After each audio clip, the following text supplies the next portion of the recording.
Salut à toutes et à tous et bienvenue dans ce nouveau tutoriel Photoshop tiré de ma formation sur les ateliers créatifs dans le logiciel.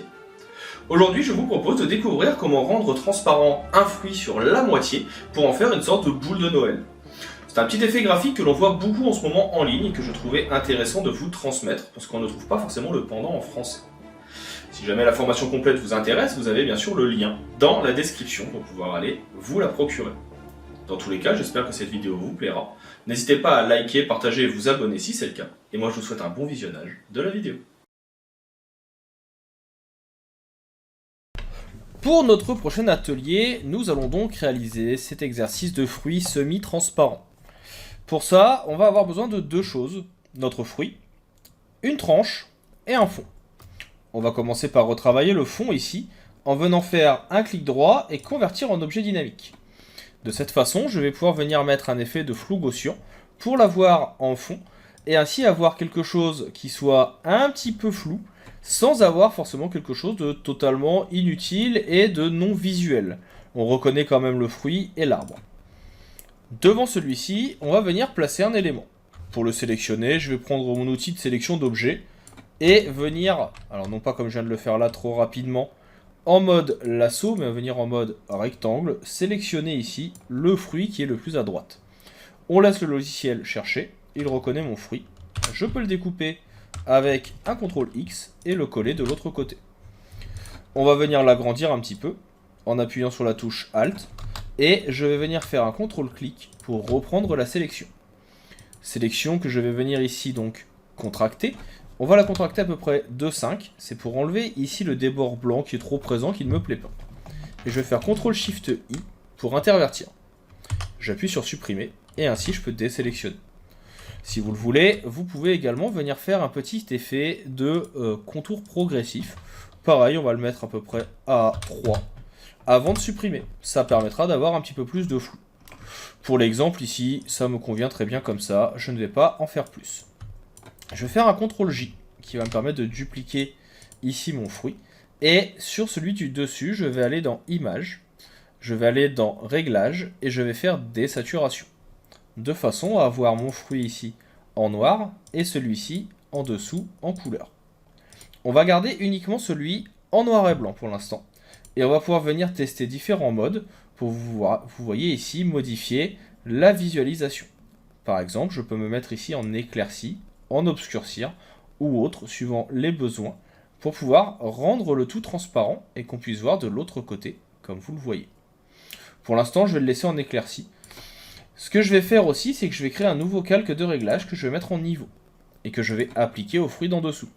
Ça va me permettre de pouvoir venir modifier justement la transparence de celui-ci en jouant sur la luminosité, les tons moyens et les tons sombres. Et vous voyez que très rapidement, donc, on a notre effet de transparence qui va se mettre en place. Vous avez encore la possibilité de venir jouer sur les différents modes et ainsi obtenir celui qui vous semble le plus adéquat. Incrustation ou lumière tamisée ne conviendra pas par exemple, tandis que si vous venez ici sur obscurcir, sur superposition ou autre, ça peut être un peu plus intéressant. Moi personnellement j'aime beaucoup celui qui est en mode éclairci. En venant modifier donc également ici ce qui est blanc ou ce qui est noir, vous pouvez venir modifier le tout. C'est vraiment à vous d'adapter pour avoir l'élément que vous préférez. Je peux bien sûr remettre le orange en dessous. On verra ici pas forcément la différence tout de suite, mais ce que je peux faire c'est venir mettre un masque de fusion sur l'un et sur l'autre. Sur celui qui est en haut, je vais venir effacer par exemple la partie du bas. Donc ici, je viens me mettre avec du noir en arrière-plan et j'appuie sur la touche supprimer. Et sur celui qui est en bas, je vais faire l'inverse. Je vais venir me mettre ici et supprimer la partie du haut. Et j'ai donc mon effet de transparence qui commence à se mettre en place. Alors bien sûr, ce n'est que le début. On peut encore le modifier, on peut encore venir jouer sur d'autres effets et on peut venir également jouer sur d'autres modes. Donc par exemple ici, vous voyez que je peux venir jouer avec les modes de fusion pour accentuer. Et venir par exemple me mettre en mode teinte, en mode incrustation ou autre pour avoir les effets graphiques et jouer ici également sur le montage. On retravaillera ça juste après, bien sûr. Le souci que l'on va avoir sur notre exemple ici, malheureusement, c'est que l'élément de base n'avait pas trop de détails. Mais si vous le faites avec un autre fruit, vous pourrez avoir un petit peu plus de détails. On va réessayer juste après, par exemple, en venant récupérer une autre orange. Vous verrez le principe, celle-ci a un peu plus de texture, par exemple. Ça, on reverra après. Donc maintenant qu'on a nos deux effets, qu'on a bien ici notre couleur donc qui est un peu plus adaptée sur le gris, le blanc et autres. Donc là, hop, je vais me mettre en superposition. On va avoir quelque chose qui va être un peu plus visuel et surtout qui va avoir notre vrai effet de transparence. Vous voyez que je remodifie un petit peu parce que je me rends compte que on a un peu plus de détails ici. Vous allez me dire, ce qui manque maintenant, c'est notre effet de relief et surtout une tranche qui cacherait un petit peu la partie ici. On peut venir en récupérer une ici. Je vais venir encore une fois prendre mon outil de sélection rapide. Je vais lui dire que je veux mon orange, ou en tout cas son quart. Je vais venir également prendre mon outil de désélection avec sélection rapide en appuyant sur Alt. Parce que ce qui m'intéresse, moi, c'est vraiment la tranche. Le reste ne m'intéresse pas plus que ça, donc je viens ici le découper. Je viens réadapter, bien sûr, suivant les besoins. À vous d'adapter avec les outils que vous souhaitez. Vous pouvez très bien le refaire à la plume, vous pouvez le refaire avec d'autres outils. L'idée, c'est d'avoir une tranche qui soit pas trop mal, qu'on pourra utiliser. Une fois que c'est fait, ici, petit CTRL-C, encore une fois, pour copier. On peut aussi, bien sûr, avant de faire ça, venir faire un petit filtre de sélection contour progressif. Et on fait un CTRL-C pour copier. Si maintenant je reviens ici, j'ai donc ma tranche qui est disponible. Et cette tranche, on va pouvoir venir la mettre en place. Pour ça, CTRL-T. En venant ici incliner le tout, on va pouvoir venir modifier la perspective globalement de notre tranche pour pouvoir la mettre en place. Alors j'essaie de retrouver la bonne perspective pour avoir quelque chose qui me plaît. C'est pas toujours gagné, ça prend un peu de temps. Mais au bout d'un moment, en venant chercher un peu tout ça, en venant appuyer sur CTRL pour adapter, vous allez pouvoir venir proposer la bonne mise en place. Alors là, c'est juste que celui que j'avais pris de base n'est pas forcément optimal. Voilà, c'est ici qu'il faut venir abaisser un petit peu vers l'intérieur, comme ceci. On vient, une fois que c'est mis en place et qu'on a la bonne perspective, agrandir. Donc là, on peut venir l'agrandir dans ce sens-là, l'agrandir dans celle-ci. On met en place dans notre forme. On vient l'agrandir ici. On vient l'agrandir de ce côté-là. Peut-être la réduire un petit peu à cet endroit. Voilà. Donc là, c'est un travail qui prend un peu plus de temps pour avoir quelque chose qui soit plutôt sympa. Et puis, ainsi avoir un bon rendu et un bon visuel.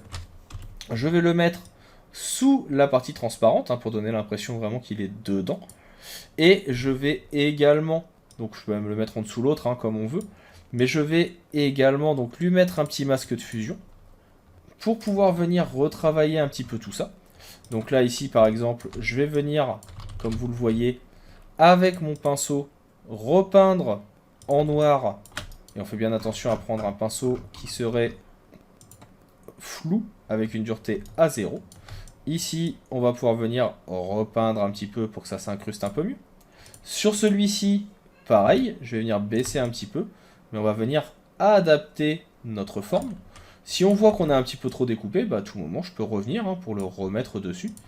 Et donc là, on adapte d'un côté comme de l'autre. On efface ce qui est en trop, on le remet. On essaie d'avoir un travail de détourage qui soit un peu plus adapté. Et de cette façon, on a notre fruit qui va être incrusté. On va pouvoir venir également revenir petit à petit sur cette forme ici. Là, on voit que j'ai peut-être pas suffisamment effacé. Ou au contraire, peut-être qu'on voudra rajouter un petit bord après. Donc ça, on va voir comment le rajouter manuellement. Ici, on vérifie qu'on est plutôt pas mal. On peut créer bien sûr des petits calques de réglage, tels que des calques de niveau, que l'on va venir incruster et ainsi adapter, comme vous le voyez, mon quart d'orange, pour qu'il s'incruste un petit peu mieux. Ce que j'aime beaucoup faire aussi et qui fonctionne plutôt bien, c'est créer un nouveau calque, prendre mon outil de plume ici, faire la base de la tranche. Donc on essaie de garder l'arrondi classique. On peut revenir de l'autre côté également et en appuyant sur Alt, réadapter. Alors vous allez me dire, mais pourquoi est-ce que je fais cette partie-là? Vous allez voir ça dans quelques instants. Donc là, je viens essayer d'avoir quelque chose qui corresponde à mon arrondi. Voilà. Et donc, là, j'ai fait une petite erreur, je me suis mis en forme, c'était en tracé. Forcément, ça m'apprendra à vouloir aller un peu trop vite et pas lire. Donc, tracé. Et l'utilisation de ce tracé va permettre tout simplement de pouvoir créer un petit relief sur le premier plan qu'on va pouvoir venir utiliser. Donc là, on place notre élément. Je prends ma plume, mon pinceau, que je vais venir mettre avec du blanc. Je vais venir baisser la dureté, baisser l'épaisseur. Quelque chose à 1 ou 2 pixels en général, ça marche plutôt bien. Donc là, je vais mettre à 3 même, ça me plaît bien. Je vérifie. Ici, on est pas mal. Et si maintenant, je prends mon pinceau, que je viens appuyer sur la touche Entrée, et bien si je fais un CTRL H, vous voyez qu'il y a un contour de 1 pixel qui s'est mis en place. Si je viens augmenter ici la taille, par exemple aux alentours de 10, si j'appuie sur Entrée, je peux faire un CTRL H pour cacher, on voit qu'on a un contour blanc qui se met en place. Alors, c'est pas forcément parfait, mais ça permet de pouvoir venir graphiquement mettre en place un effet graphique qui crée du relief. Si vous voyez, je le mets à 20 et que, encore une fois, j'appuie sur Entrée avec le pinceau, on remet un CTRL H, on a le contour. Et ce petit contour, après, je peux venir soit baisser un petit peu l'opacité, soit jouer avec les modes de fusion pour permettre de donner l'impression qu'il y a un petit peu de relief et donc que notre fruit, ici, a un effet graphique qui apparaît. Vous voyez qu'en lumière tamisée, par exemple, ça marche plutôt bien. Et puis ensuite, vous pouvez venir adapter votre fruit comme vous voulez. Vous pouvez par exemple créer un nouveau calque, encore une fois. On vient venir le mettre en lumière tamisée et appliquer sur le calque d'en dessous. Je prends mon pinceau, qui cette fois je vais mettre en beaucoup plus grand, et je peux venir rajouter des effets de lumière. Je peux venir réassombrir au centre pour créer un peu plus de transparence, comme je le veux. Je peux venir créer un nouveau calque, encore une fois en lumière tamisée, pour venir accentuer la luminosité sur la partie de gauche ou de droite, et venir de la même façon assombrir avec mon pinceau en noir. Ou voire même pourquoi pas reprendre ici des teintes un peu plus orangées pour adapter le tout, que je pourrais venir ajouter. Donc vous voyez que ce petit effet graphique marche plutôt bien, c'est assez à la mode en ce moment, on le voit partout en 2023-2024, et ça marche très rapidement. Vous avez encore une fois tous les calques qui sont disponibles, on est ici sur l'atelier numéro 7, je vous invite à le tester avec d'autres fruits, je vous ai mis d'autres photos pour pouvoir le faire, et puis même essayer avec des bananes, avec des poires, des pommes, le fonctionnement restera le même. Et nous, on va attaquer notre atelier numéro 8.